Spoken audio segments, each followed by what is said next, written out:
ഞാനിവിടെ അത് സവിസ്തരം എഴുതി പഠിപ്പിക്കുന്നില്ല, പക്ഷേ ഞാനത് ഓർമ്മയിലേക്ക് ഇടുകയാണ്. നമ്മളത് അത്യന്താപേക്ഷിതാണ് മനസ്സിലാക്കൽ. കാരണം അല്ലാഹു സുബ്ഹാനഹു വ തആലൻ്റെ ഈ ആവർത്തിച്ചുള്ള പ്രയോഗം സൂറത്തുൽ ബഖറയിൽ തന്നെ നമ്മൾ എത്ര തവണയാണ് നിസ്കാരത്തെക്കുറിച്ച് പറയുമ്പോൾ യുഖീമൂന, അഖീമു, അഖാമ ഈ പ്രയോഗങ്ങൾ വായിച്ചത്. അപ്പോൾ അതെന്താണ് തേടുന്നത്? ഈ ആവർത്തനം എല്ലായിടത്തും ഇങ്ങനെ പറയുമ്പോൾ ആ പ്രയോഗം നമ്മളോട് പറയുന്നത് എന്താണ്? നിസ്കരിക്കാനല്ല കൽപ്പിക്കുന്നത്, പിന്നെയോ നിസ്കാരം യഥാവിധമാക്കുവാനാണ് കൽപ്പിക്കുന്നത്. അപ്പോൾ അതിൻ്റെ ഒരു ബോധനം എന്ത്? ഇത് നമ്മൾ മനസ്സിലാക്കാനാണ്. അങ്ങനെ നമ്മൾ നിസ്കരിക്കുമ്പോഴാണ് നിസ്കാരം വജുഇലത് ഖുർറത്തു ഐനി ഫിസ്സലാ എന്ന് പറഞ്ഞില്ലേ, നിസ്കാരത്തിലാണ് എൻ്റെ കൺകുളിർമ എന്ന് പറഞ്ഞില്ലേ. നിസ്കാരത്തിൻ്റെ ഫലം ഇവിടെ കിട്ടുക. നിസ്കാരം നമ്മുടേത് ഫലം കൊയ്യുന്ന നിസ്കാരം. ഇന്ന സ്വലാത്ത തൻഹ അനിൽ ഫഹ്ശാഇ വൽ മുൻകർ, നീചവൃത്തികളെ വിലക്കുന്ന, തിന്മകളെ ചെറുക്കുന്ന മഹൽ കർമ്മമാണ് നിസ്കാരം. നിസ്കാരം നമ്മുടേത് അതിനുപയുക്തമാകൽ അപ്പോഴാണ്.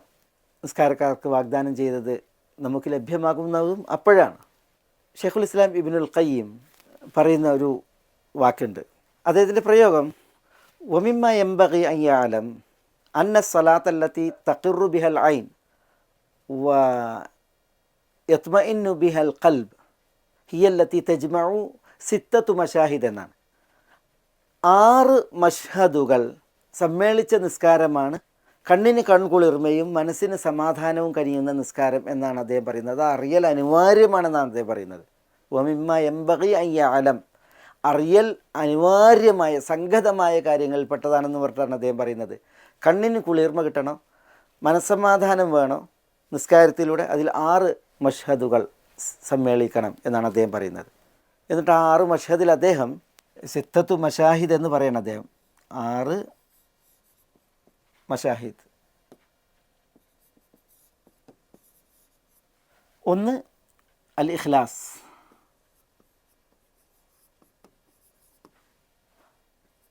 2 അസ്സിദ്ഖ്, 3 അൽ മുതാബഅ, 4 അൽ ഇഹ്സാൻ,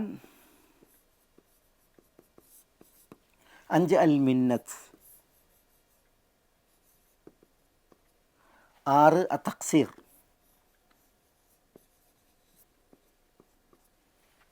ഈ 6 കാര്യങ്ങൾ. 6 ഇഖ്ലാസ്, നിസ്കാരത്തിൽ അള്ളാഹുവിലേക്ക് തിരിഞ്ഞ് അള്ളാഹ്ക്ക് മാത്രം എന്നുള്ള ആ ഭാവമാണ്. സിദ്ഖ്, നിസ്കരിക്കുന്നവൻ്റെ അകവും പുറവും അത് അള്ളാഹുവിന് ഒഴിഞ്ഞു വെക്കുക എന്ന് പറയില്ലേ. നമ്മൾ അള്ളാഹുമായിട്ട് സംസാരിക്കുന്നു, അള്ളാഹുമായിട്ട് സംവദിക്കുന്നു, അവനോട് കേഴുന്നു, അവനോട് മാത്രം, ആ ഒരു സത്യസന്ധത സിദ്ഖ്. പിന്നെ അൽ മുതാബഅ, റസൂലുള്ളാഹി സ്വല്ലല്ലാഹി അലൈഹി വസല്ലം തങ്ങളുടെ മാതൃക പിൻപറ്റിയുള്ള, നബി സല്ലല്ലാഹു അലൈഹി വസല്ലം തങ്ങൾ നിസ്കരിച്ചതനുസരിച്ചുള്ള നിസ്കാരം. ഇഹ്സാൻ, അള്ളാഹു തന്നെ നിരീക്ഷിക്കുന്നു എന്ന ബോധത്തിൽ നിസ്കാരത്തിന് നിർവഹണം. ആരെയും കാണിക്കാനല്ല, ആരെങ്കിലും നിരീക്ഷിക്കുന്നു നോക്കുന്നു എന്നതിനാലല്ല, പിന്നെയോ അള്ളാഹുവിൻ്റെ നിരീക്ഷണം സദാ തനിക്ക് നേരെ എന്നുള്ള ആ ഭാവത്തിലുള്ള നിസ്കാരം. പിന്നെ അൽ മിന്നത്ത് എന്ന് പറഞ്ഞിട്ടുണ്ടെങ്കിൽ ഞാൻ ഈ നിസ്കരിക്കുന്നത് അള്ളാഹുവിൻ്റെ കനിവ് കൊണ്ടും അള്ളാഹിൻ്റെ കാരുണ്യം കൊണ്ടുമാണ്. പടച്ചോൻ ഉദവി നൽകിയതിനാൽ, തുറവിയേകിയതിനാലാണ് പടച്ചോൻ്റെ മുമ്പിൽ കൈകെട്ടാൻ എനിക്കൊരു അവസരം ഉണ്ടായത്. ഇത് പടച്ചോൻ്റെ കനിവാണ് എന്ന ആ ഒരു വിശ്വാസത്തിൽ, വിചാരത്തിൽ നിസ്കരിക്കുക. അതാണ് മിന്നത്ത്, അതിൻ്റെ ഉദ്ദേശം. പിന്നെ തക്സീർ, ഞാൻ എത്ര ചെയ്താലും നിർവഹിച്ചാലും നിസ്കരിച്ചാലും അനുഗ്രഹദാതാവായ അള്ളാഹുവിന് മുമ്പിൽ എൻ്റേത് പരിമിതമാണ്. ഞാൻ പോരായ്മയും കുറവുമുള്ളവനാണ്. അള്ളാഹുവിനോട് ഞാൻ അവൻ തന്നതിൽ 100ൽ 100ഉം നന്ദി ഉള്ളവനല്ല, പോരായ്മയും വീഴ്ചയും ഉള്ളവനാണ് എന്ന് അള്ളാഹ്ക്ക് സമ്മതിച്ചുകൊണ്ട് ഭവ്യമായി ഭയചകിതമായി നിർവഹണം. ഷെയ്ഖുൽ ഇസ്ലാം ഇബ്നുൽ ഖയ്യിം ഈ ഒരു വിഷയം ഉണർത്തി. ഈ 6 മഷ്ഹദുകൾ, സാക്ഷ്യങ്ങൾ, ഇത് ഒരാളുടെ നിസ്കാരത്തിൽ ഉണ്ടാകുമ്പോഴാണ് അയാളുടെ നിസ്കാരം കൺകുളിർക്കാനും ഖൽബ് സമാധാനം പൂർണ്ണമാകാനും കരണീയമാവുക എന്നുള്ളതാണ്. ഈ പറഞ്ഞതിൻ്റെ മറ്റൊരു ഭാഷയാണിത്. നമ്മൾ യഥാവിധം നിസ്കരിക്കാൻ ശ്രദ്ധിക്കേണ്ടുന്ന കാര്യങ്ങൾ അത് പല പ്രയോഗങ്ങളിലൂടെ പണ്ഡിതന്മാർ ആവിഷ്കരിച്ചു ഉണർത്തി എന്നുള്ളതാണ്.